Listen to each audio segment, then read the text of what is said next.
Buckle your seatbelts, bitches. It's time for the Nighttime Show. Tonight, we have our head writer, Matt Walker. We also have me, the voice of the Nighttime Show, Mike Black, and our very special guest, author of Kicking Through the Ashes, His Life and Stand-Up, writer of Roseanne, Becker, and Titus, Comedy Store regular, and you've seen him on Roseanne and Dr. Katz, Ritch Shydner. And now, the man who the YMCA shower room calls he who is most unclean, Stephen Kramer Glickman. Yo! Well done, Mike. Well done, you sexy bastard. Thank you.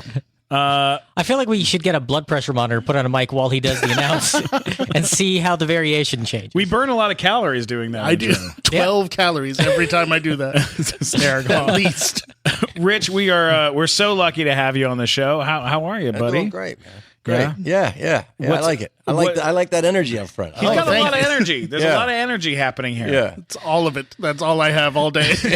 I use up my allotment. Shot, huh? Yeah. I'm exhausted now. Last night we watched the movie. You ever do this? You ever watch movies with friends over the phone? Do you ever do that? Absolutely. Absolutely. Who do you do that with? Well, I used to do a lot with Bill Hicks. Wow. Bill Hicks, Oh, who my used to God. watch television shows at the same time or the news. He loved it. He was a phone guy. Yeah. So I could do that for a while. But a guy named Mike McDonald from Canada, we still do it once in a while. We'll get on and nice. call up, this is on, look at this. You know, and then you just start. I love that. I used to love to do that all the time. Yeah. That's so great. Yeah. Last night, Mike and me were watching Carrie. The original. The original horror movie.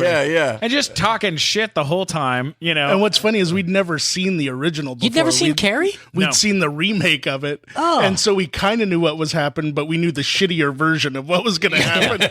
You know, we were like, well, her hand's going to pop out of the grave.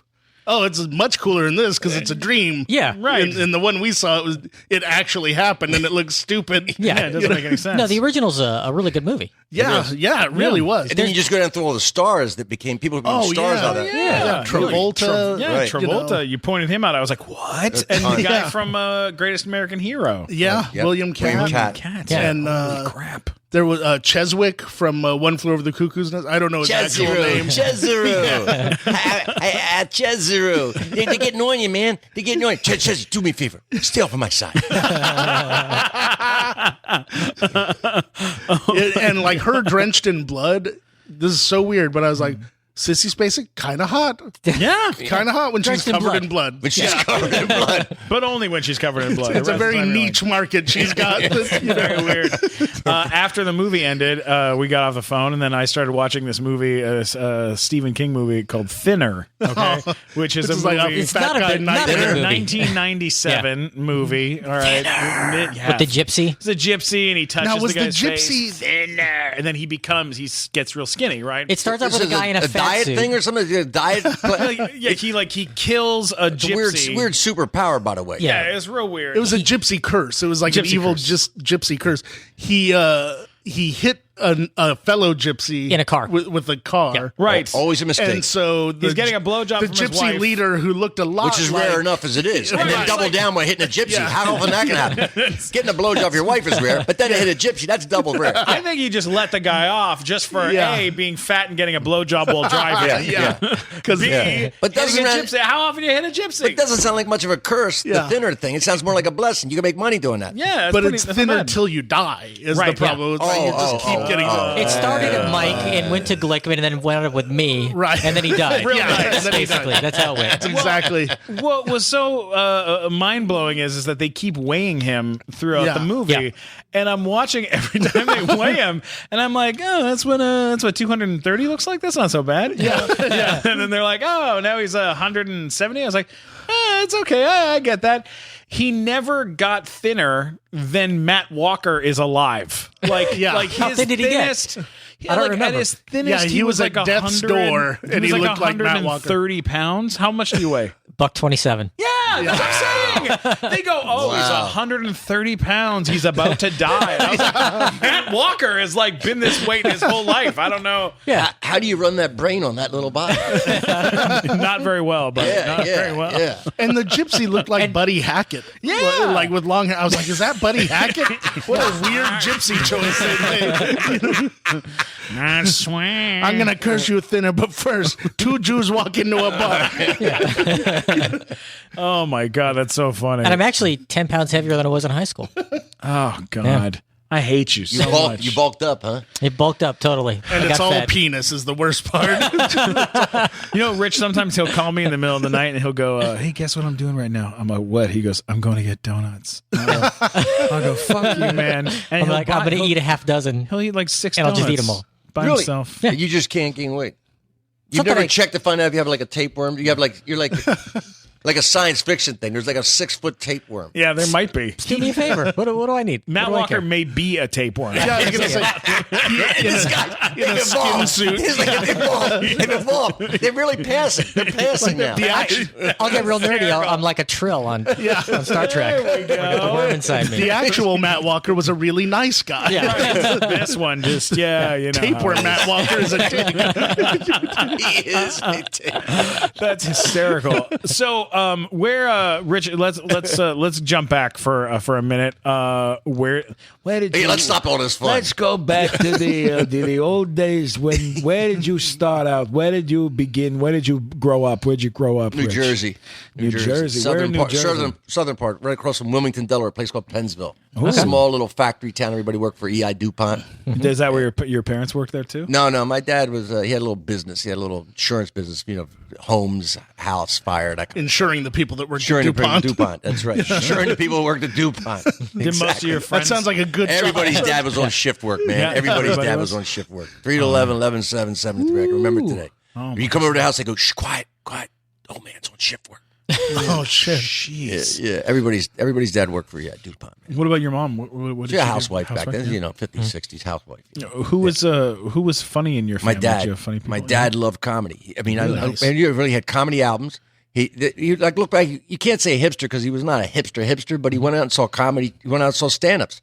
Really? So Moms Mamely, Bob Newhart. I mean, early 60s, he saw comics. He went out to nightclubs. There was a place called the Latin Casino up in Cherry Hill, and then he'd go down to these Atlantic City nightclubs. There were black nightclubs at the time. Yeah. Down in Atlantic City, he'd go down and see comics there. Like he'd say Red Fox. He saw. I mean, Man, Dad he was loved to seeing go- like the cream of the crop yeah, back at in the that 60s. time. Yeah, he loved That's to go and see. awesome. He loved to go see stand-up comedy, and he loved to see comedy. He just loved it. And when comedy came on Ed Sullivan's show, you did not breathe.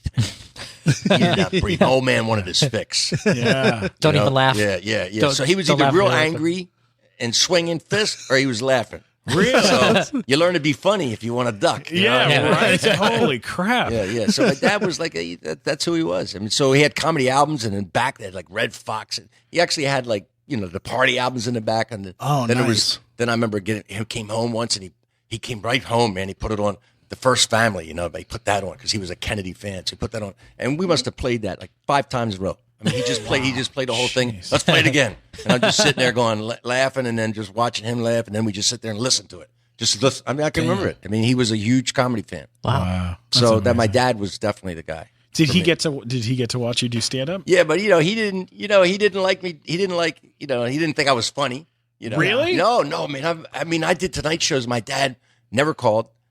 Never called. Wow. Never. I was going to law school. I quit law school to do stand up comedy. Holy shit. So I mean, he kind of treated it like I got kidnapped by a cult or something, right? So I tell you what turned it. There was like a big moment. It's in the book. I'd done a bunch of Tonight shows. I did one where I made you come out and they go, you might have enough time to sit on panels. Sometimes Yeah. I was one of those guys. There was enough time. I sat. If not, go back. I did about 14 of them. And so Johnny gave me the sign, the fingers, and then I look over and they're like, no panel. So instead of just turning and walking back to the curtain, for some reason I decided to do like a gunfighter. I pull the jacket back, and I look at the audience and I back up to the curtain like a gunfighter, right? Right. And Johnny, I got the tape. Johnny's laughing. Yeah. He's laughing. Amazing. And Ed McMahon goes, "What's he doing?" And Johnny goes, "He's doing a gunfighter. It's great." Right? Hysterical. And my dad called me the next day. "You made Johnny laugh, man. You're good at this."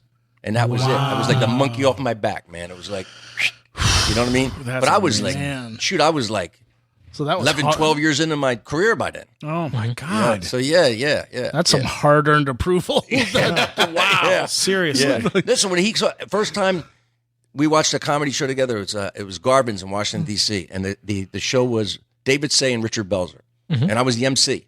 Right, it was like the house MC. This was the first paying comedy club on the East Coast, Garvin's in Washington D.C. So my parents were going through to Florida, and they stopped in. We're going to see the show with you. So we're sitting there and watching the show, and I did my thing, and I come off and he goes, "You're not smart enough.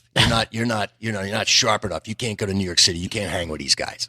And it was like almost in my mind at that moment. I went, "I'm going to New York City." Yeah. That was like because I was like not like, "Oh, I'm gone. I'm gone now." There's no doubt in my mind. I'm gone.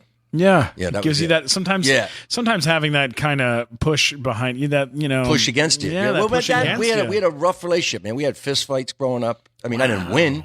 Right. I shot at him with a gun. What? I Did you really? We went hunting, and I saw an opportunity. That's the truth. No He way. knew it. He knew it. Are He you knew being? it. Are you being serious? No, I'm That being really serious. He happened? knew it. Yeah.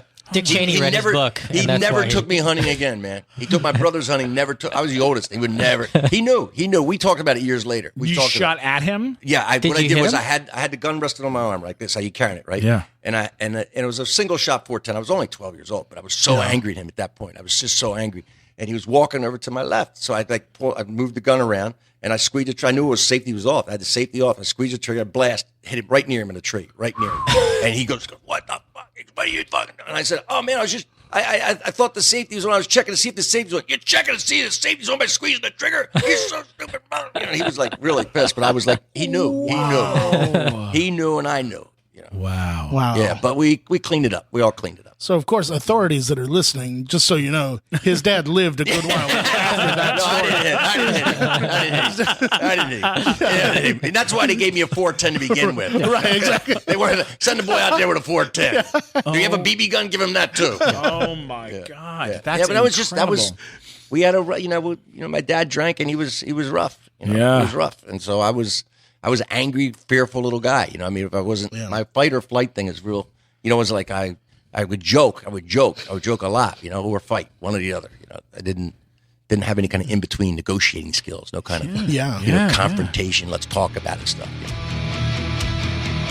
Oh, hey, real quick thing before we continue.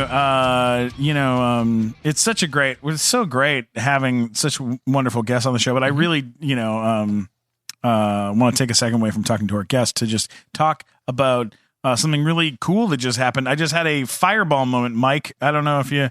Oh, that's great. Another fireball moment. Yeah, That's great. just recently, I've been having these, and they're just fantastic, Just crazy stuff happens. Yeah, like sometimes you drink Fireball whiskey. When you drink Fireball whiskey, everything just gets heightened. We have a lot of fun. When we do the nighttime show, we give away, Fireball whiskey to the first 100 people that show up to our show, and everybody has such a great time. So after the last nighttime show, I had a couple shots of Fireball whiskey, and I'm wandering down the street down Melrose, and I'm having a really nice time, just kind of wandering. And it's late. It was late.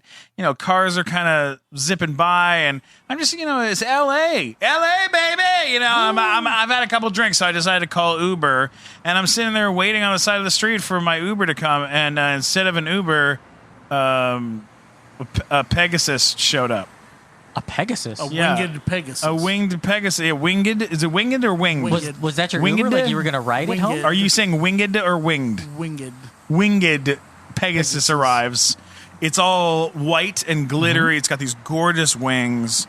And I was like, hey, I called for an Uber, but Are you that funny guy from TV? hey, You're yeah. the funny guy from TV. Wow. Hey, it's so great to meet you, Pegasus. How cool. Oh, we've met before. We have? We've always known each other, but I only come out when it's fun. Oh, wow. Well, I'm having fun. Are you having fun? Oh, we're gonna have even more fun. You want to drink some Fireball whiskey with me, Pegasus? Fireball is in my heart. Yay! Yes. I'm opening.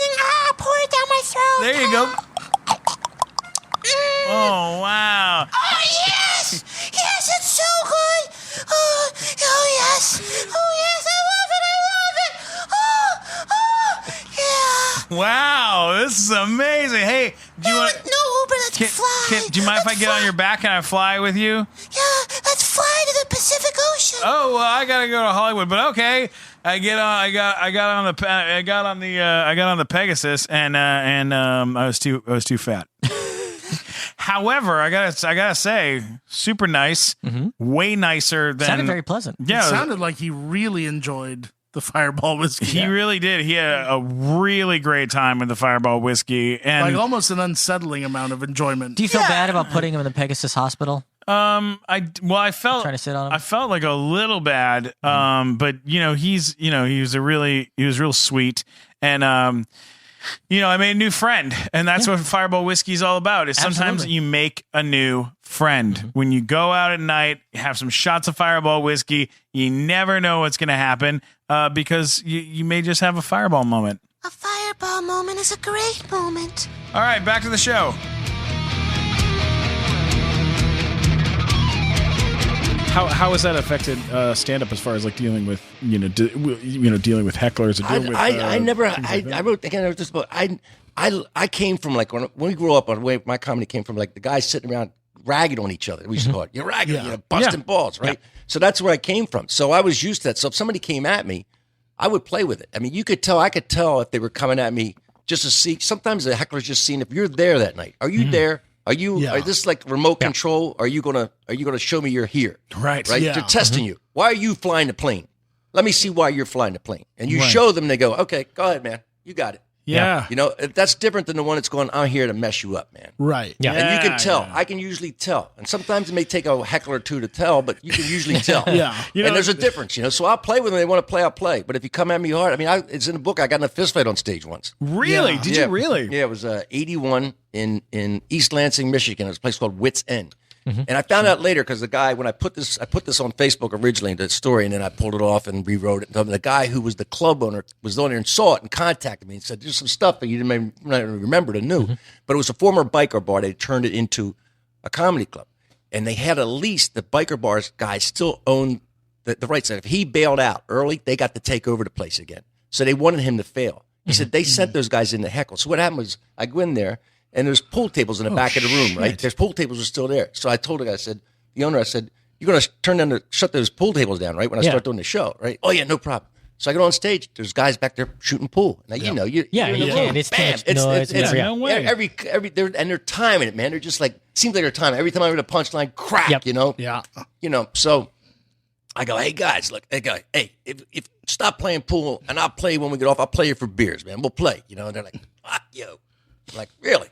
Okay, and one of the guys had an REO Speedwagon T-shirt. Right? So I saw that. I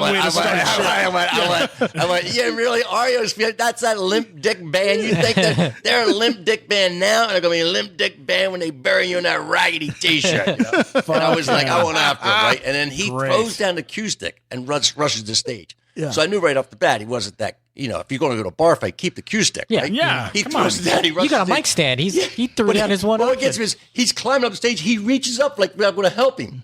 So I pull him up. I bang him. I used to wrestle, so I wrestle him. I'm doing like deliverance jokes. I got him up going, squeal like a pig. And I'm like, but I forget we're in a fist fight. I forget. So he's hitting me, and then I started hitting him. So we're getting a fist fight. So finally I knocked him around a little bit, tossed him off stage, and the bouncers pulled him out. But there's the thing. I mean, my shirt's ripped, my hair's all messed up, I'm all scuffed in the face, and I turn around and go, so anyway, as I was saying, like I'm starting to do my act again. I think I'm going to do my act again. Right. And the audience is like, oh, no, you're a nut. Not a good nut. You're a crazy nut. Yeah. Once you show real anger, you lose them. You're done. Yeah, right? no way. And so years later, I tell this story. I've been hanging out with Robert Klein. I'm working with Robert Klein. Amazing. And he goes, I did the same thing. I said, Klein? I go, you? He goes, yeah. He was doing a bowling alley in Brooklyn or something, and he got in a fist fight, and he said, I tossed the guy aside, they threw him out, and I turned to the crowd like I'm going to do comedy again. Oh, my God. Same story. That's incredible. I was at the Laugh Factory the other night, and they had me go up at 1:15 a.m., and I go up on stage, and like 2 minutes into my act, this fucking guy sitting near the front in shorts and black socks is sitting there, and I go, thanks so much for wearing your good shorts to the show, right? And the guy behind him goes, just do your fucking act, man, and starts yelling at me. The guy behind him, and I was like trying to piece it together of sometimes I would make fun of the guy in the back, and the guy in the front would talk shit, and I was like, I couldn't figure it out, and then finally I figured out that they were cousins, and then I was like, and then I just instructed everyone to tell them to fuck themselves, as much as possible throughout the show. But it was just it was like such a nice reminder, because I did a show here at the Improv, a beautiful Hollywood Improv, earlier in the night, and it was like, I went up at like 8, I don't know, 10, 15. Audience was happy. It was nice. It was easy. They were listening. I was like, wow, this is so much fun. And then like literally 2 hours later, everyone's like, fuck you. No one's interested. No one wants to hear material. And you're like, oh God, so weird. It's so bizarre. You go up, you perform at the Comedy Store a lot. Like late in the late night. It's like performing on a pirate ship late at night. Like it's a lot of fun, but there's a lot of like people missing limbs and shit, and like I love that. Throwing things at you, and they're more rum, and they want to recruit you. That's half of why they need someone to swab the deck on their ship or whatever. But it's fun. But there's a lot of, like, a guy got blown away last year out in front of the place, so it's like a guy got it's getting rougher than it in used front to of the club. I thought I was in the back. Store. Really? I was supposed to go up next. The guy who was on stage was doing his act basically to me, because it was real late at night. There was like maybe 2 or 3 other people in there. And we hear this pop, pop, pop. But to me, it sounds like fireworks. And it's summer. And I'm like, and I saw like a little red spark over the window, out to sunset. And so I'm not thinking much of it.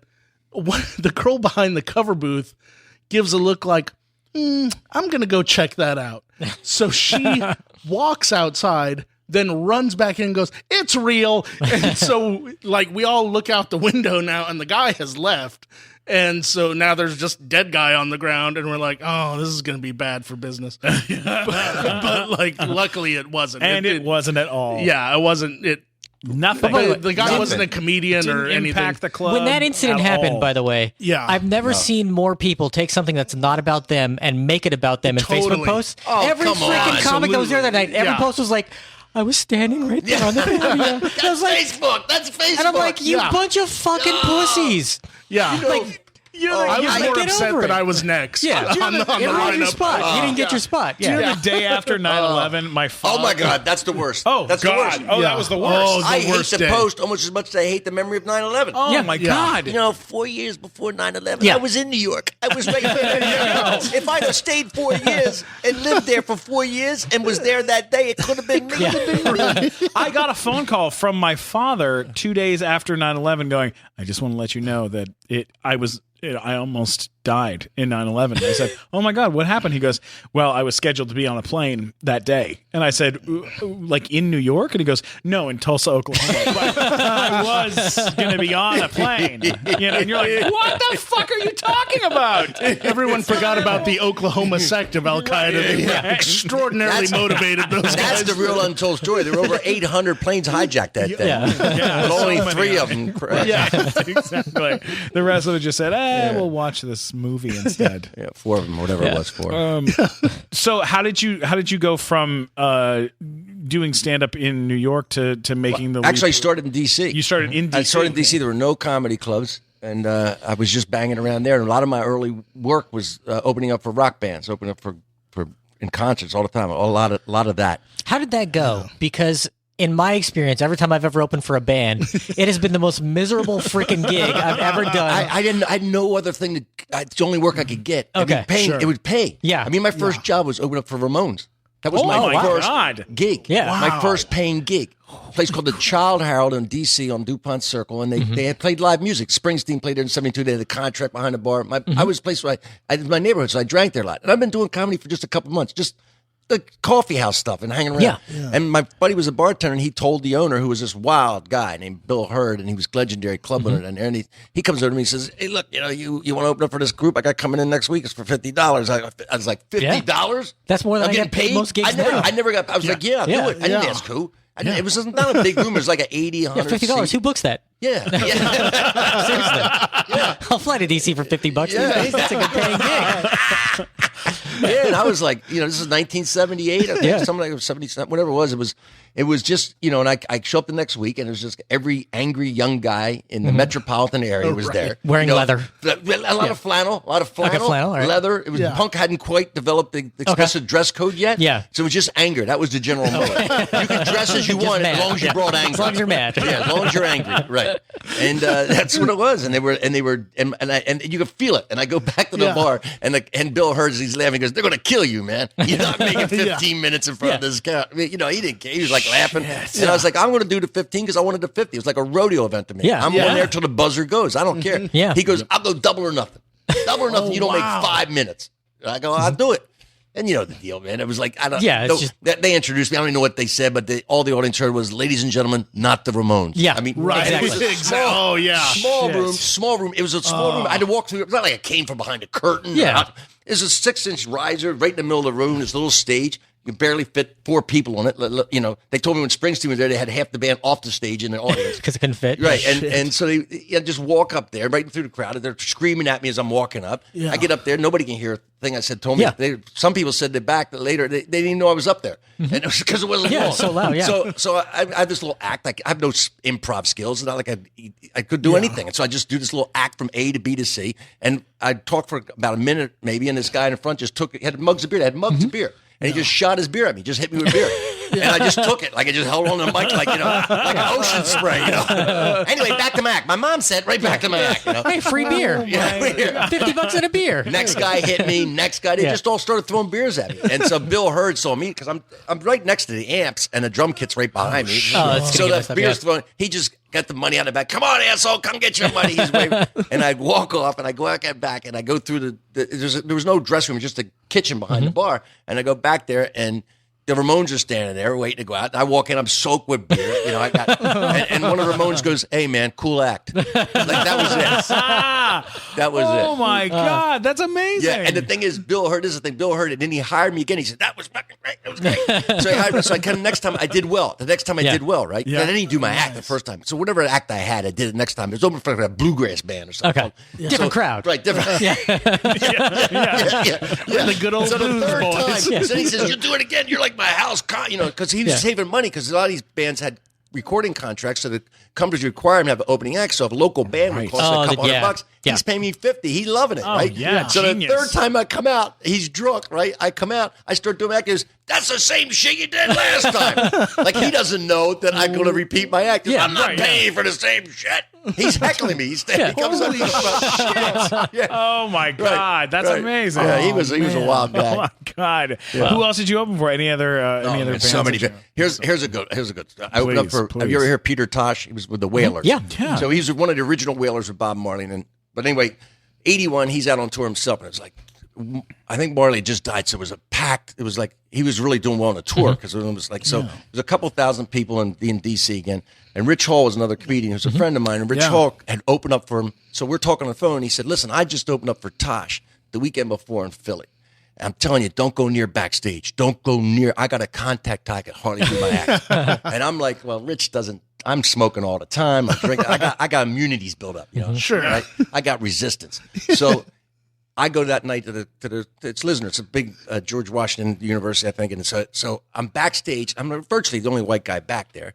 And they spot me real quick. I'm nervous. I'm pacing. So somebody must have told me he's the opening act. So they go, "Hey, funny man, come over here." And one of the guys hands me a burning baseball bat. I'd never seen a joint this big. When they said split, I'd never seen it. It was huge. It was huge. I didn't even know how to hold the thing.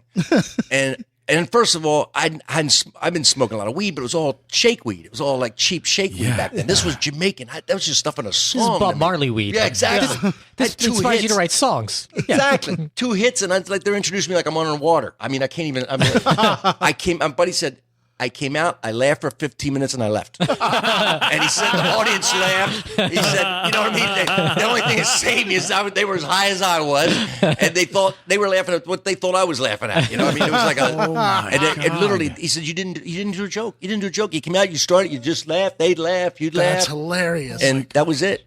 That's a great amazing. act, actually. Yeah, Just not get up bad. there and just start laughing. Yeah. No one's ever I opened thought up of for that. a lot of bands, a lot. Chicago, which was big. It's still at the late 70s. Opened up for Rick Danko, who was one of the band members. Do you remember if Rich Hall had a bit that he used to do? Sniglets, that was his thing.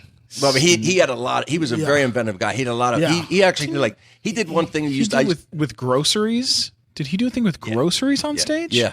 That's one of the first comedians I ever Really? saw on television. Was Rich Hall? Is he still? Now, were you more excited around? about the comedy he or does the He's groceries? in England. He has his character, this country western singer character he does in England. He's really big. Yeah, and he has a ranch in Montana, and he goes back and forth between England and England. Wow. The two comedians that I watched on TV when there were three comedians I watched when I was a kid on TV, like 8, 9, 10, right around then.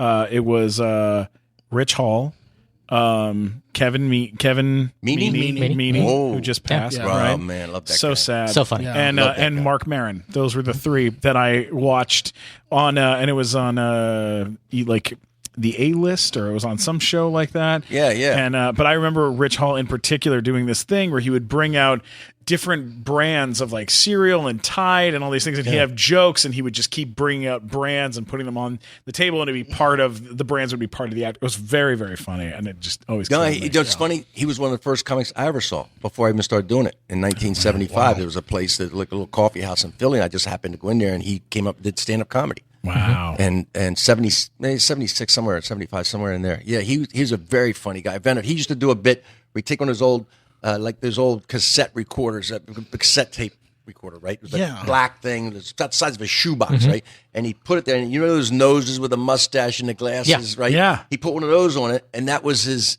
And he introduced him as a comedian, and he'd have it timed out, so he'd turn the tape on, and he'd go off and he'd heckle it. It was perfect on time. He'd heckle the thing. Heckle the guy. And then the guy would start, and then the tape would start giving him shit and tell people to throw him out of the room. It was a really, really brilliant bit. Really funny stuff. Right. Jeremiah Watkins, who's a buddy of ours, he does his opening thing in his act now is a pre-recorded whole thing where he's like, hey guys, do you want to hear an impression? But it's all pre-recorded. And then he goes, here's an impression of Samuel L. Jackson in Snakes on a Plane. And then he's like, he plays the actual recording, and then he mouths the words. That's funny. It fucking destroys. It kills. Sure. Yeah, I love inventive like weird stuff. I like who it. was your inspiration? Like, who were comics that you were looking up to? You know that you wanted to The be obvious like? ones at the time. I mean, in '72 when I was 19, I got the first Lenny Bruce album. This guy turned me on to, and also at the same time, George Carlin's Class Clown came out, which blew me away.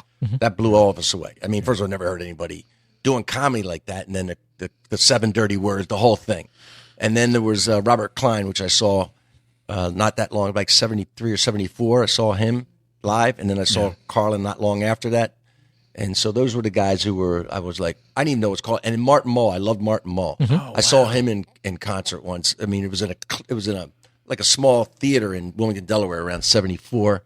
And he would tour with his living room furniture. He came out with the set of Fernwood, really before Fernwood. It was those were the guys who I listened to a lot. Is that crazy though, that how this business works, that people that you're a fan of, this is one of the only businesses that's really like this, where people you're a fan of, like you're like, oh man, I've always been a fan of this comedian, and then you start doing stand up, and within like a few years or a couple years, You're working with them. You're working with them. You're around them. You're friends with them. I mean, you got to write on Roseanne, which Martin was on that show, and then you got to become friends with Robert Klein, which is completely insane. Like, I got to work with him, which is I haven't been doing it that long. He had a radio show back in like 80. I moved to New York in 79. So in 79, 80, he had a radio show that I went on there first time I went on there, and before I walked out, he's introduced me. I'm like going, it hit me. I mean, I just was stopped and went, it's Robert, Robert Klein. I had to go, this is Robert Klein. It's like, to me,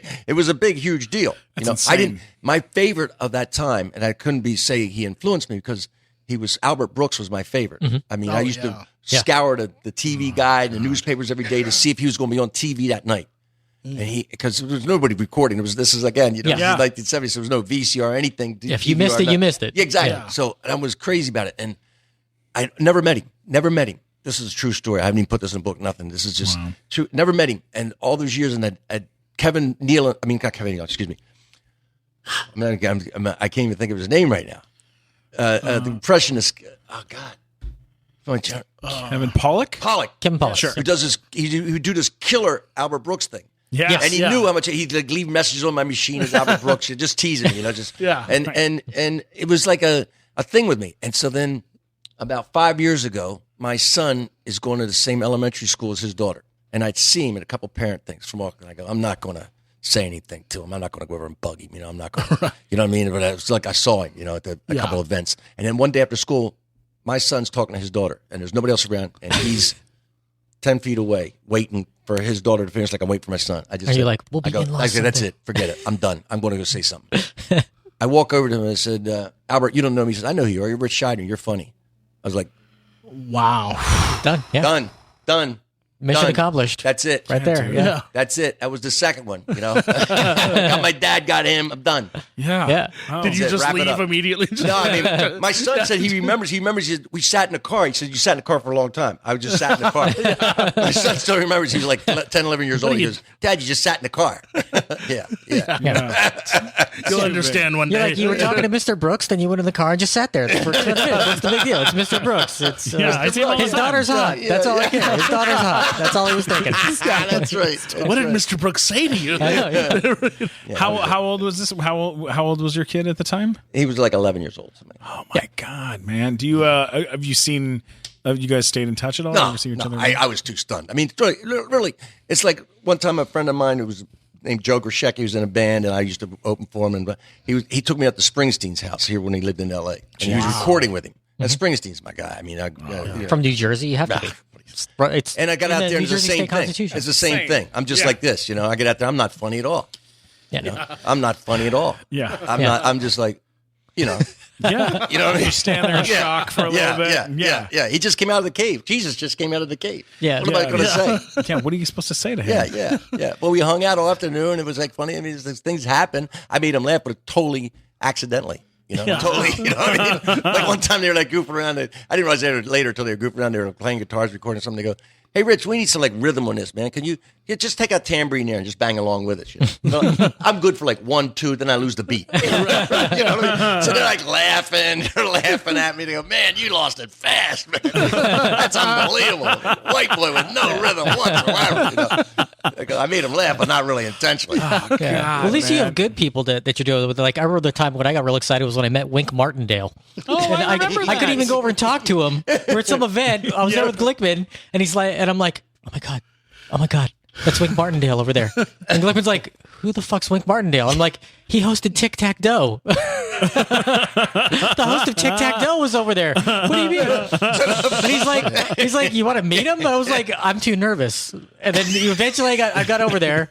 And I met Wink Martindale, and I got a picture with him, and I was all like, I was flushed red because I was so nervous. I was like blushing. It was So the funny. risk is that when you do this, like I've heard stories that people they go over to like the guy they idolize, Yeah. like, right? And then the guy's an asshole to him. Yeah. They lose that guy. They lose that guy. So there's that risk. But I've never been. I was on a plane once. I used to love Waylon. My mom was country western, so I grew up a lot of country western, and I loved Waylon Jennings and Willie Nelson. Those guys. So I'm on a plane. Waylon Jennings sitting right behind me. I'm thinking the whole flight, what am I going to say to him, man? I tripped on acid in Colorado to your music, man. What am I going to say to this guy, right? And get on the plane. We're getting our luggage out overhead. I just turned and said, I go, Mr. Jennings, I sure do appreciate music. And his eyes glaze over and he goes, and I appreciate you appreciate my music, son. And I was like, oh, man, That's like great. cliche 5 goes back, cliche response 5. You know what I mean? Yeah. Like Yeah.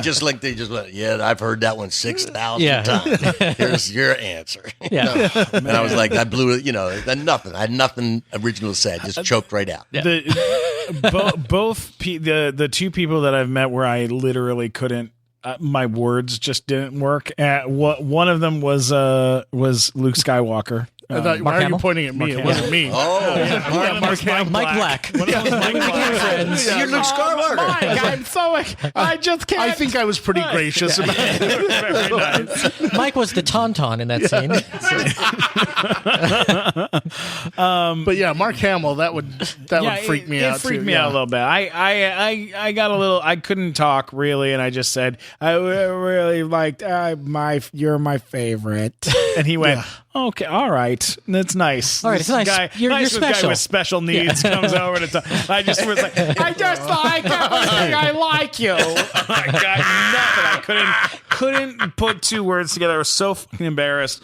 And then I asked for a picture with him, and it was really awkward. And then same thing with George Lucas, as I met at him at the Anti-Defamation League 50th anniversary event thing, and we're both on the red carpet at the same. A great place to schmooze. Yeah, a great place to schmooze. Oh, you kidding me? There's so many people to schmooze and something like that. So many Jews. And so I look over and I see George Lucas, and he's there with his wife.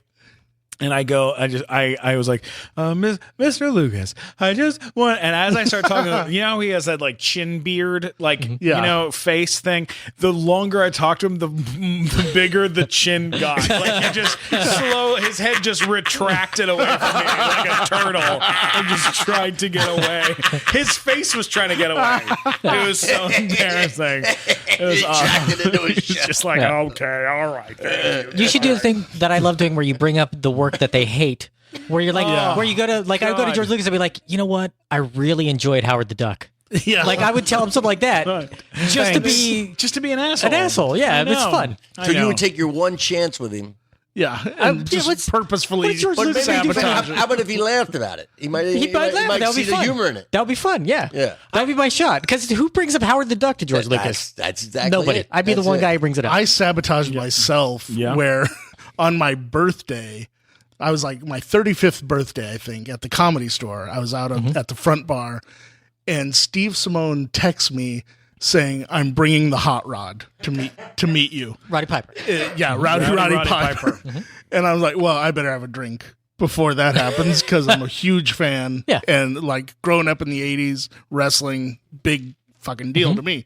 So a drink turns into a couple drinks because it's my birthday and people are like, "Hey, he's drinking. Let me buy you a drink too." By the time Roddy Piper gets there, I am shit-faced. Like just completely where the point where you're not even verbal anymore. It's just like maybe a word will sneak into the mishmash of crap. Yeah.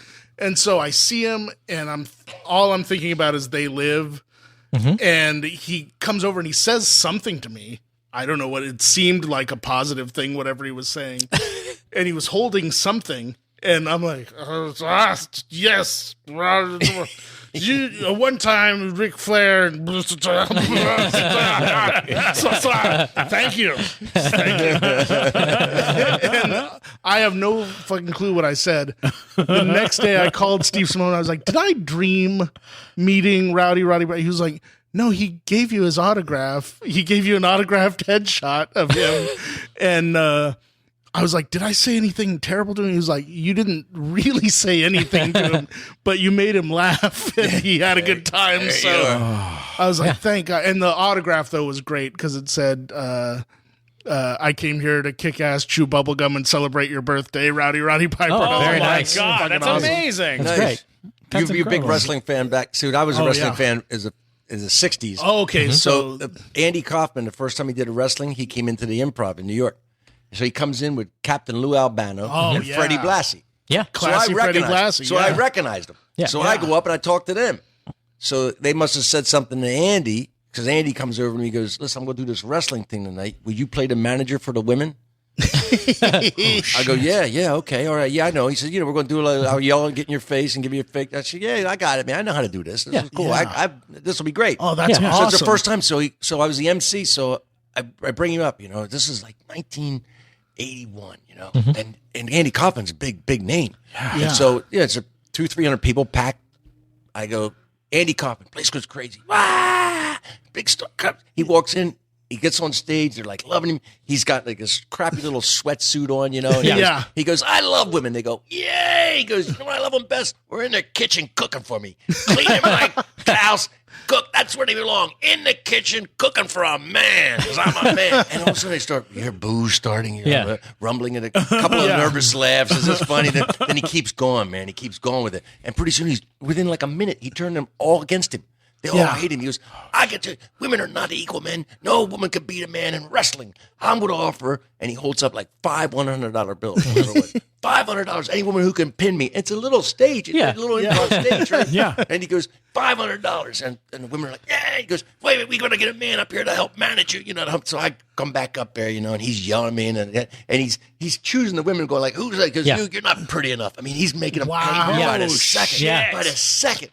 So finally picks a woman, and she comes up, and she's like a businesswoman. She's got a pantsuit on with it. She takes off her heels. She goes, what do I do? I said, just pick up his leg. I knew he'd go. Just pick up his leg. He picked up his leg. He flops on his back. She goes, I give her bam, bam, bam, bam. Place goes crazy. She jumps up like she won the Olympics. She's like, the crowd's going crazy. Andy Kaufman gets up behind her, right? He just picks the money up off the piano, like the $500. He waves it like Snidely Whiplash, like evil, waves it and just kicks over the side door, the emergency door, this metal door, just kicks it open and runs outside. People go crazy. They went nuts. They were jammed in the door trying to get to him. Tables were flying, and he jumps in a limo. The limo is waiting outside with Albazzi, Lassie, and they just take off.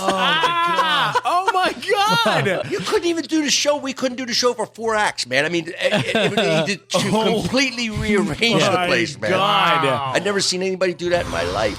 Oh my God! Then he came back the next night. He's like, "Hey, thanks a lot, man. That was great." I was like, "Nice. I think I'm going to do that. And then he started doing it. I think I'm going to do that. It's like, yeah, that was pretty effective. Man. Gets a response. They forgot he was a comedian. They completely turned him into a wrestling crowd. He turned him into a wrestling crowd like that. Shit. Did you know Zamuda? Do you know Zamuda as well? Yeah. He did we did a book called I Killed, which is all road stories and stuff. I love that book. Yeah. I read that through. You remember and the through. Zamuda story? Wasn't it in there? One about the showgirl up in Lake Tahoe. Oh yeah. Right? Oh yeah. That's a great story. Will you tell the story? Just Sure. people So know Zamuda. So Andy Kaufman was doing that singer. What's his name? The lounge singer. Tony Clifton. Tony Clifton. Yeah. Sure. So some guy that owns a casino, a big Andy Kaufman fan up in Tahoe, calls up and says, "I want to book Andy Kaufman." And so his manager was George Shapiro. George says, and Andy doesn't go out and do these things. You can't book him. He goes, I'll tell you what I did. Let me book who do you got? Can you book? Tony Clifton. Yeah, let me book Tony Clifton. I'll play along. I'll play the game. I'll book Tony Clifton at the casino. Guy goes, I'm telling you, it's not Andy. It's Tony Clifton. He says, yeah, okay, sure. All right. So he books him. The guy's first night, Tony Clifton's up on stage, and the casino owner's in the back of the room, and Andy Kaufman walks over to him and goes, hey, how you doing, man? Guy looks at Andy, looks at the stage, goes, what the fuck? And it was Zamuda with all the prosthetics on, right? So he's up on stage doing the act. Well, he comes off stage, and there's a showgirl there going, I'm a huge Andy Kaufman fan. Oh, my God. Pushes him into the dressing room. They have sex. He has to keep the prosthetics on. They have sex the rest of the week. Every time they have sex, he has to keep the makeup. He has to do it. Have sex with Tony Clifton. My God. Right? So at the end of the week, she goes, I come down to Los Angeles once in a while, Andy, so maybe we can get together sometime. And Zamuda gives her Kaufman's number, right? Sure enough, like a week later, she calls, I'm in LAX. I'd like to come see you. And he's like, sure. And he says, sure. She comes over. They do the deal. Now, here's the thing.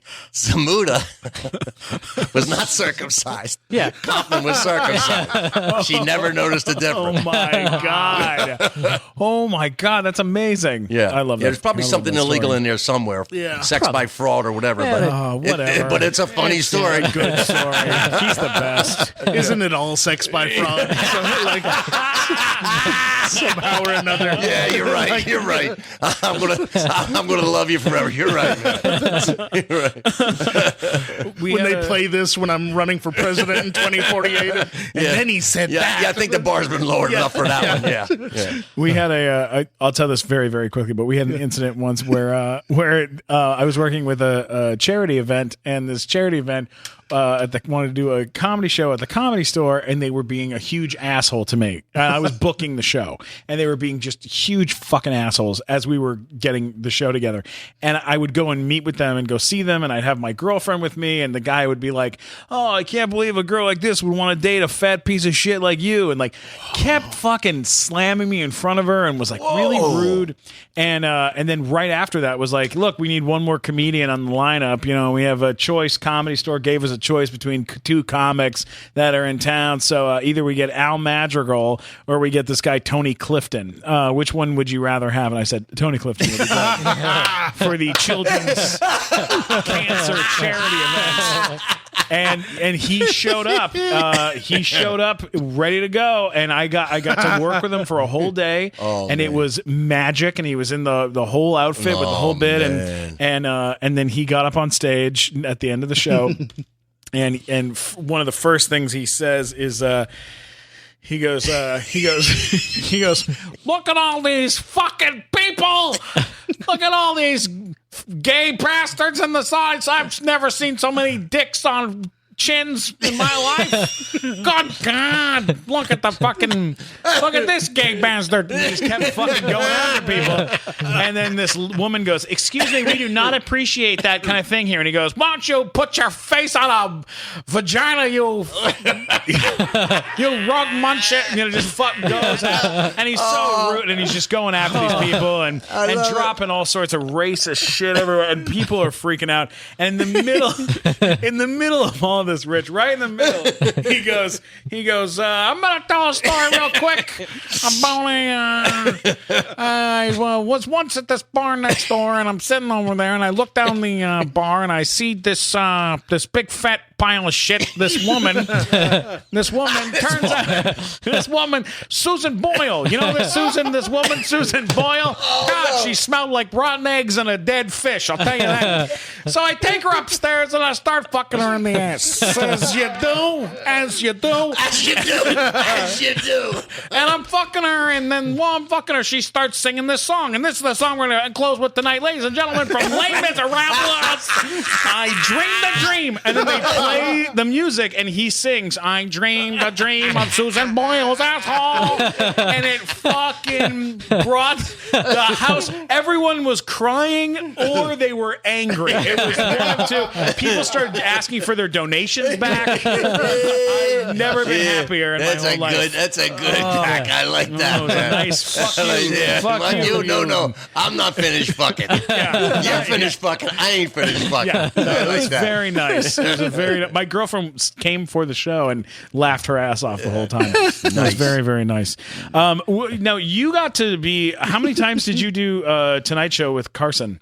About 14, I think. I have the set list of what I did on the computer and all, and I had written them down, but I don't about half the tapes. I didn't keep all the tapes, or I didn't tape them all. I don't know. You can get them from the Carson people now. Well, I've heard that. I'm on I don't know how to contact anybody. I'm on the greatest stand-up DVD collection. Like I'm one of the comics, but I had to go buy my own. I don't know how to contact I only know because they show the show on Antenna TV, right, and I watch it all the time. Yeah. And there's always commercials on there talking about, like, if you need archival footage or whatever, they'll sell you the footage so you can buy it from them. Yeah. I would so you can check that contact them out. about any tape, and then they probably have it available. But how much are you going to sell it to you for? That I don't know, but I can. Matt, I would love to I'll get you the Matt info. knows a lot of stuff about that because he actually introduced me to Antenna TV, and now I'm fucking obsessed with it. It's great. No, I can't get it though. What? I'm over in the valley. You got to like Time Warner or something. Well, it's on over the air. Yeah. If you have an antenna on your TV, it's on digital channel 5.2. You can watch it that way. Or it's What about the Museum telling of you. Television and Radio? yeah, they might have it there too.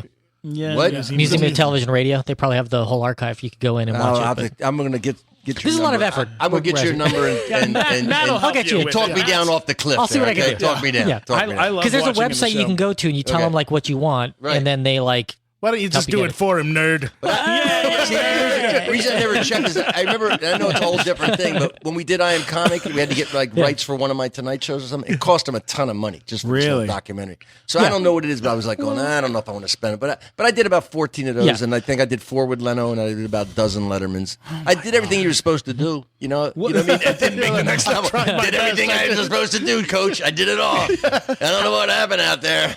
Now you were in Roxanne. Oh, Yeah. wait. Before we get to Roxanne, I just want to talk a tiny bit more about Carson just because Yeah. you have made me, Matt, obsessed Yeah, it's with great. watching it. I watch it every night. Yeah. And now I'm like obsessed with like, I watch the monologue to see how And what's he sad recovers. is that show, Carson, by the way, Yeah.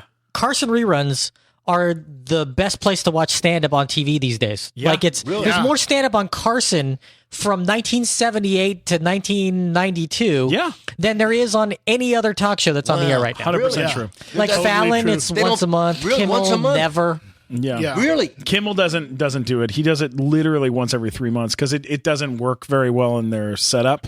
So like these late night shows, they just don't show stand up anymore.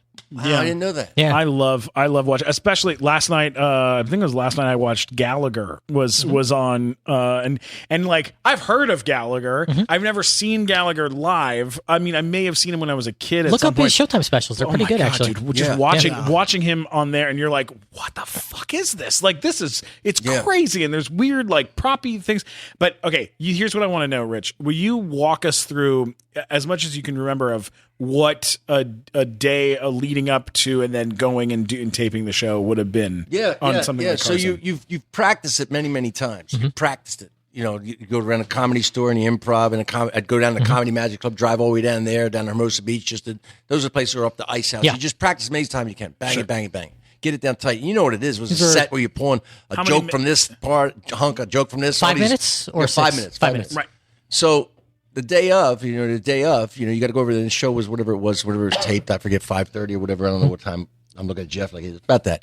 So you get over there, early, but the whole day is pointed towards that. You wake up, you got your outfit, you think, your whole energy is trying to get ready for that 5:30 thing. You get over and nervous. I remember I get over there and you got your little dressing room and you're in there and maybe you bring a friend or two. I remember once I had a couple friends with me.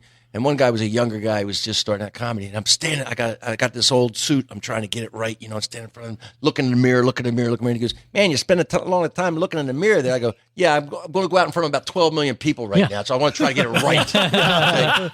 It's the place where I'm putting my nerves right here, But it's just nervous. It's just nervous, because that 5 minutes is just nervous. Yeah. And so then when you don't, with this show, back then, you didn't see Johnny beforehand. It was like Letterman was different. Letterman would come in your dressing room and they'll like chit chat or something. But Johnny was, he was his own thing, and you're there. You're just there waiting. And the comics were always on around 12:05. Yeah, there was like halfway through the show or whatever, 12:05. Comics were on, and so I remember before I did my first Tonight Show, I got a message from Jerry Seinfeld, and the message was, "You've already hit the home run. Don't trip when you're rounding the bases. It doesn't look good for the fans." Right. So you've already done all the work. You've done it all. You just want to come out there. So it's like trying to keep your head clear, because guys have blocked. The guys have come out there. They practice stuff. They know the bit. They know. But you're doing an unusual order. It's an artificial little thing. You pulled jokes from different hunks, and it's like a greatest hits little package. Yeah, it's not the way you would do it on stage at all. No, there's no natural flow, because they want you to pull the best thing and the best thing out of that, and whatever it is, you cobbled together this 5 minutes. And so you're trying to like have it in your mind, and then you get behind the curtain, and then it's like really, once you're behind the curtain, this guy, he'd say something to some people or whatever, and don't worry, it's just your career, and open up the curtain, right? So everybody's been doing it a million years, right? And so, you get out there and you do it and you come off. And I remember coming off, and especially when I was, there was a period when I was drinking and a period when I wasn't drinking, so up to 85, I was drinking the first couple ones. And you come off stage the first time I came off, and it's a great set. It was great. And John, he hands me a beer. Jim McCauley was at the talent coordinator. He hands you a beer. Go stand right over here. You stand over there. So at the end of the show, Johnny walks the same way he walks every night, and you're there waiting. So then he stops, has a little moment with you, a little chit chat, and he goes on. Then you go home, and then it's like, that night I went over to the Improv here, and it's on the TV in the bar. Sure. So I'm standing there. There's all the comics, for the first time, and it's a party for me. I'm the star of the party. And then he has the same thing he says every time, I'm glad you're in a good mood tonight, because we're bringing a comic out for the first time, and I always like it when the crowd's in a good mood for the first time for a comic. He said the same thing. The comics would lip sync it. They'd all like just lip along with him, He said the same thing. And then it's a party. And then I come home, and then there's the messages coming. And the message machine would just fill up with people calling, and that was the high. And then the next day you go, okay, I'm back on the plane to Cleveland. Okay, what happened? I didn't get a call from the president of showbiz. This is what happened. I remember we had Tom Dreesen on our live show, and he told me off stage, I asked him about, doing the Tonight Show so many times, because he did it, I don't know, like 70 times or whatever, right? And he said that he liked coming back here. It was like fun for him to do a spot here, because he said before every Tonight Show, the last spot he would run it would be here at the Improv, and he said he bombed every single time the night before the Tonight Show doing his set here. Really? And then he would go on the Tonight Show, and it would do great on TV. But he said, like, whenever he would run the 5 minutes here, it would always bomb.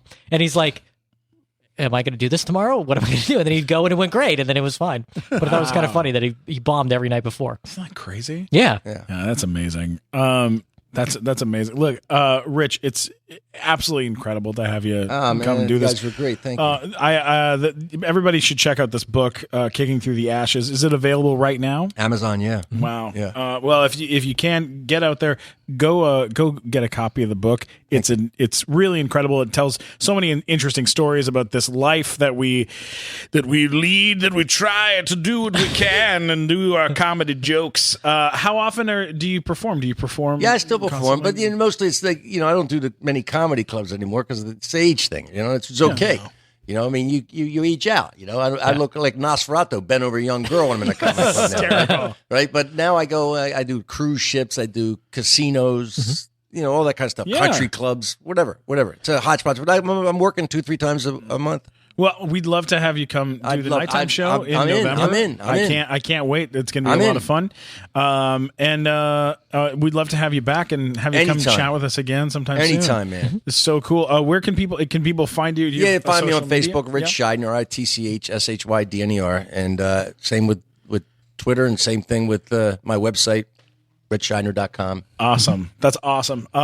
Mike, where can people find you in the internet? At Mike Black Attack on all social media. Oh, yeah. And what about you, Matt Walker? Go to funnymat.com. I got links to everything there. Or if you are not a fan of Howard the Duck, you can let me know at mattwalkersucks.com. Most people.